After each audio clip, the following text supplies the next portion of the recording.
Zanzibar vile vile tumeendelea kuinvest kwenye kinga, na ndio maana ukaona kuna hivi vituo vya afya, ili hata mara nyingine kama tukiwa tunatekeleza vizuri kwenye kinga, basi hata ile threshold ya madaktari kutibu watu wengi katika ngazi za juu yenyewe itapungua, kwa sababu wengi watakuwa wanaanzia ngazi ya chini na wanapata matibabu chini.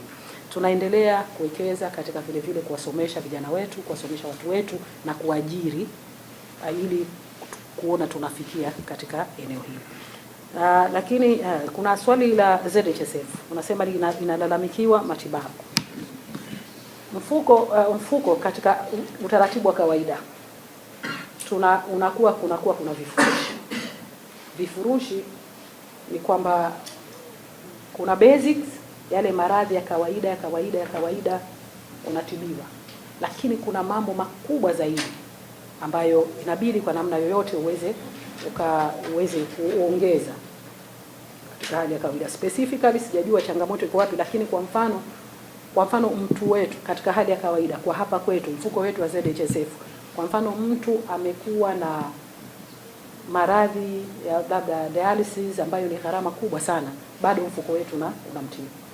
Lakini kwa mfano ukiwa una changamoto ya kansa, zile screening za awali ambazo na zenyewe zina gharama, bado mfuko wetu unaweza kubeba.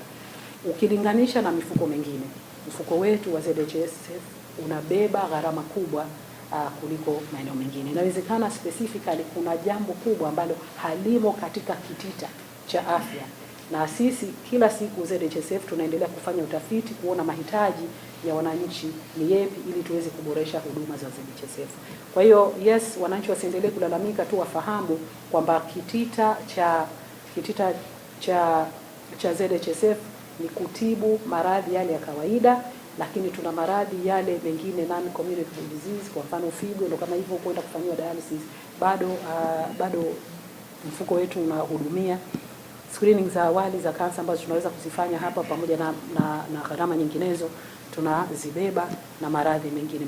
Lakini inaweza ikatokea ukenda kwenye extreme kwamba maradhi si ya kawaida ambayo hayamo katika kitita, lakini tunaendelea kufanya kazi jambo hili.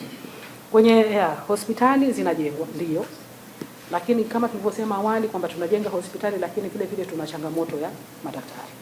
Na hii kwenye hili tunaangalia namna gani tutakuwa na utaratibu wa kuajiri vijana wetu ambao wanamaliza masomo yao katika vyuo vya kati na vyuo vikuu, na kwenye sekta ya afya, kwa sababu ni huduma inayoendelea, basi watakuwa katika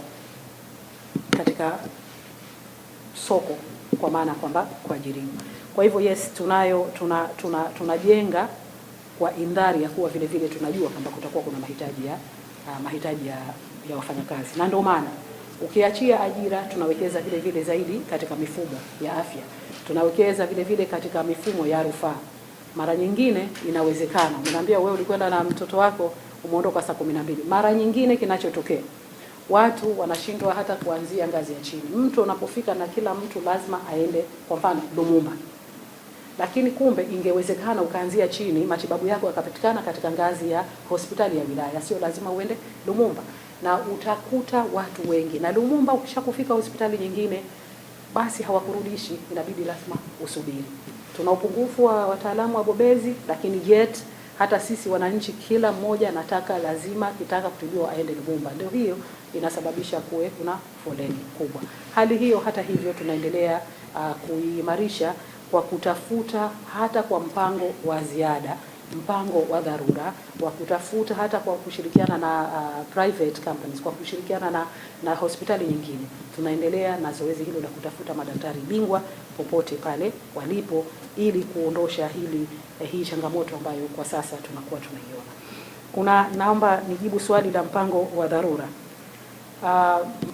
Tunao mpango wa dharura, na katika siku si nyingi zijazo tutatangaza nafasi za ajira. Karibu vijana wetu 1300 tutawahitaji, tutawafanyia mchakato kwa ajili ya kuwaingiza katika kutoa huduma za afya. Hawa wengi tutawaweka katika hospitali za chini, kwa maana dispensary na vituo vya afya, kwa ajili ya kwenda kuimarisha utoaji wa huduma huu. Na investment hii kama tulivyosema, tunafanya katika ngazi ya chini ili kupunguza mzigo kule juu. The more tunapokuwa tuna upungufu huku chini, ndio mzigo unakuwa mkubwa katika hospitali zetu za juu. Kwa hivyo tunakaribia, sio muda mrefu inshallah, tukijaliwa tutatangaza nafasi katika kada mbalimbali, karibu nafasi 1300. Tuna encourage Wazanzibari hususan, kwa sababu tunataka sasa watu katika maeneo mbalimbali ndio wao wanatoa hizo huduma. Hatuwezi kutafuta mtu ambaye pengine maeneo ya mbali anatoka nje Zanzibar kuja kumemploy hapa, halafu inakuwa usumbufu katika kufika, katika kumpata na vitu vingine kama hivyo. Kwa hiyo tutakapotoa hayo matangazo, basi tutaomba sana vijana wetu waombe, tutakwenda katika mchakato huu wa ajira. Miradi ya COVID hususan katika sekta ya afya, ndio kama tunavyoona tumejenga hospitali 11 za wilaya kupitia mradi ya Lumumba. Na hii sasa na ndio maana serikali kwa kushirikiana na sekta binafsi, kwa kushirikiana na washirika wa maendeleo, Benki ya Dunia na wengineo, tunaendeleza ile investment ambayo ilifanyika katika kipindi kile ambapo tulipata fedha zile za COVID. Kwa hiyo impact yake tunaiona angalau sasa hivi. Mara nyingine tunapata cases hata watu wanaopelekwa katika hospitali ya Lumumba kwa mfano, wanakataa kutoka, washapona, wanaambiwa sasa time ya kwenda nyumbani, wanasema bado kidogo, mimi jamaa zangu hawajaja kumchukua, they want to stay there. Na kwa sababu despite ya changamoto zilizopo, bado huduma zimeimarika kwa kiasi kikubwa kuliko vile ambavyo ilivyokuwa nyuma. Ukienda sasa hivi mgonjwa ameshapata bakuli lake la wali hivi na mboga na nini, they ought to stay na nini. Ukienda hadi moja kukuta mama wamejifungua, kila mtu ana bakuli lake la ubwabwa anakula, alhamdulillah. Kwa hiyo haya pamoja na mambo mengine, tunaona namna gani tumewekeza. Hospitali yetu ya Lumumba kwa mara ya kwanza nadhani juzi wameanza kutoa matibabu ya moyo, hajawahi kutolewa. Tuna cath lab nzuri sophisticated na mashine kubwa pale katika hospitali ya Lumumba. Na hii kabla haijaanza wakati tunaweka vile vifaa, tayari kuna wagonjwa 12 wako kwenye foleni wanasubiri.